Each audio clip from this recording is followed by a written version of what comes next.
Hi friends, நான் ஒரு விஷயம் சொல்கிறேன். அது தப்பாக கரெக்டாக நீங்கள் என்ன வேணால் டிசைட் பண்ணிக்கோங்க. பட் இதை பற்றி நான் நிறைய தெரிஞ்சுக்கிட்டு தான் பேசுகிறேன். இதை பற்றி நிறைய நானே ஃபீல் பண்ணியிருக்கேன். பிகாஸ் நான் எதை பற்றி சொல்ல போகிறேன்னா, மேரேஜ் ஆகிட்டு பேபி இல்லாதவங்களை பற்றி தான் சொல்ல போகிறேன். பிகாஸ் எனக்குமே மேரேஜ் ஆகி 1 இயருக்கு மேலே ஆகுது, பேபி இல்லை. பட் அது என்னோடய சுச்சுவேஷன்.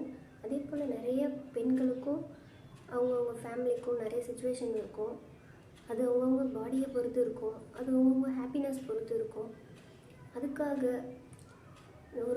கொஞ்சம் பேர் என்ன பண்ணுறாங்க, அவங்களுடைய லைஃப்பில் இன்வால்வ் ஆகி, ஏன் உனக்கு இன்னும் பேபி பிறக்கலை, உனக்கு ஏதாவது குறை இருக்கா, உனக்கு ஏதாவது ப்ராப்ளமா, இந்த மாதிரி சொல்லி அதுக்கு எதுனா இந்த நாட்டு மருத்துவம் அந்த மாதிரிலாம் கொடுக்குறாங்க. இல்லைனா அவங்கள போய் ஹாஸ்பிட்டலில் செக் பண்ணுன்னு சொல்கிறாங்க. அப்படியும் இல்லைனா எதனா ஒரு கோவிலுக்கு போய் இந்த மாதிரி பரிகாரம் பண்ணலாம், இந்த கோவிலுக்கு போனால் சீக்கிரமாக குழந்தை பிறக்கும், சீக்கிரமாக அந்த ப்ராப்ளம் சரியாகும் அப்படின்றாங்க. இது எல்லாத்தையுமே விட அந்த பொண்ணுக்கும் அந்த பையனுக்கும், அவங்க 2 பேர் கல்யாணம் ஆகி ஒரு ஹஸ்பண்ட் அண்ட் ஒய்ஃப்க்கு விருப்பம் இருந்தால் மட்டும்தான் அதில் ஃபுல்லாக அவங்களால அந்த சுச்சுவேஷனெல்லாம் பார்த்து ஃபேஸ் பண்ண முடியும். அவங்களால ஒரு பேபி பிறந்ததுக்கப்புறம் அதை அழகாக வளர்க்க முடியும், அதோடய லைஃப்பை நல்லா பார்த்துக்க முடியும் அப்படின்னு நினச்சாதான் அவங்களால அந்த விஷயம் பண்ணுறதுக்கே அவங்களுக்கு மனசு வரும்.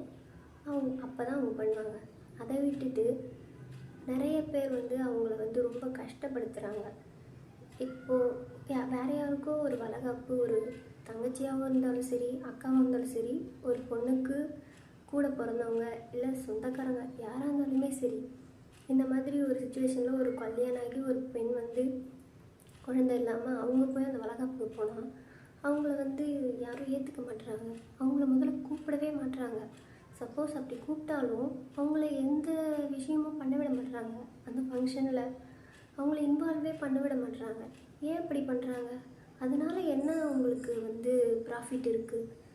அது அவங்களுடைய விஷயம், பர்சனல் மேட்டரில் நம்ம யாரும் தலையிடக்கூடாது.